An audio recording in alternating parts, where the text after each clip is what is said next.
तो गोटी प्लसकन की फाइनेंशियल ईयर 2023 की थर्ड क्वार्टर की अनऑडिटेड फाइनेंशियल रिजल्ट आप लोगों के सामने है एंड यहाँ पे जितने भी सारे फिगर्स दिया हुआ है वो सब लैक्स में है। तो गाइस सबसे पहले हम लोग इस कंपनी की इनकम चेक करते हैं। सो दिसंबर 2022 के क्वार्टर में कंपनी ने अप्रॉक्सीमेटली 1.08 करोड़ का इनकम जनरेट किया है और अगर ये सितंबर 2022 के क्वार्टर एंड दिसंबर 2021 की क्वार्टर से कंपेयर किया जाए तो सितंबर 2022 के क्वार्टर में कंपनी ने अप्रॉक्सीमेटली 1.07 करोड़ का इनकम जनरेट किया था एंड दिसंबर 2021 की क्वार्टर में अप्रॉक्सीमेटली 1.05 करोड़ का इनकम। तो अभी अगर इस कंपनी की इनकम ग्रोथ के बारे में बात करें तो दिसंबर 2022 की क्वार्टर में कंपनी ने एक बहुत ही बढ़िया पॉजिटिव इनकम ग्रोथ दिखाई है, चाहे वो क्वार्टर ऑन क्वार्टर बेसिस की कंपैरिजन में देखा जाए या तो फिर ईयर ऑन ईयर बेसिस की कंपैरिजन में। तो अभी अगर इस कंपनी की एक्सपेंसेस के बारे में बात करें तो दिसंबर 2022 के क्वार्टर में कंपनी ने अप्रॉक्सीमेटली 46.35 लाख का खर्चा किया है।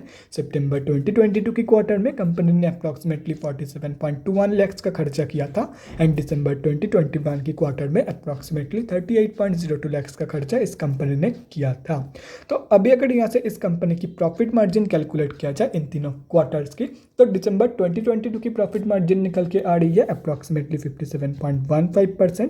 सितंबर 2022 की प्रॉफिट मार्जिन निकल के आ रही है अप्रॉक्सीमेटली 55.85% एंड दिसंबर 2021 की प्रॉफिट मार्जिन निकल के आ रही है अप्रॉक्सीमेटली 63.89% के आसपास। तो कंपनी की जो प्रॉफिट मार्जिन ग्रोथ है वो क्वार्टर ऑन क्वार्टर बेसिस पे तो बहुत ही बढ़िया पॉजिटिव में निकल के आ रही है, लेकिन unfortunately year on year basis की प्रॉफिट मार्जिन ग्रोथ नेगेटिव में जा चुकी है। तो अभी अगर इस कंपनी की नेट प्रॉफिट मतलब प्रॉफिट आफ्टर टैक्स के बारे में बात करें तो दिसंबर 2022 की क्वार्टर में कंपनी ने अप्रॉक्सीमेटली 61.83 लाख का प्रॉफिट पोस्ट किया है।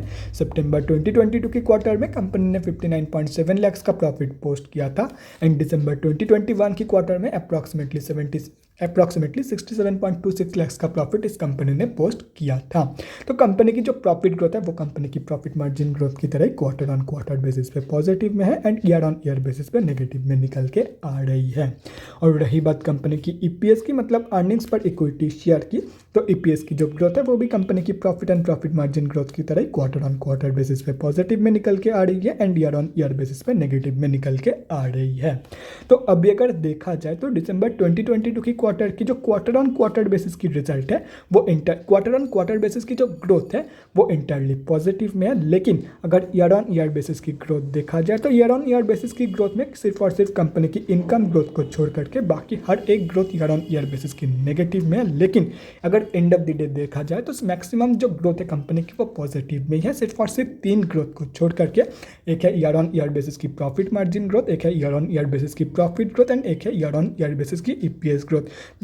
बस इस 3 ग्रोथ को छोड़ करके बाकी हर एक ग्रोथ कंपनी की कमियां ज़्यादा पॉजिटिव में है। तो ओवरऑल जो रिजल्ट है दिसंबर क्वार्टर की वो ठीक ठाक ही निकल के आई है, कंपनी ने ठीक ठाक ही परफॉर्म की है इन दिसंबर 2022 की क्वार्टर। तो guys that's it for this video, अगले वीडियो में मिलते हैं guys. Thanks for watching and stay safe.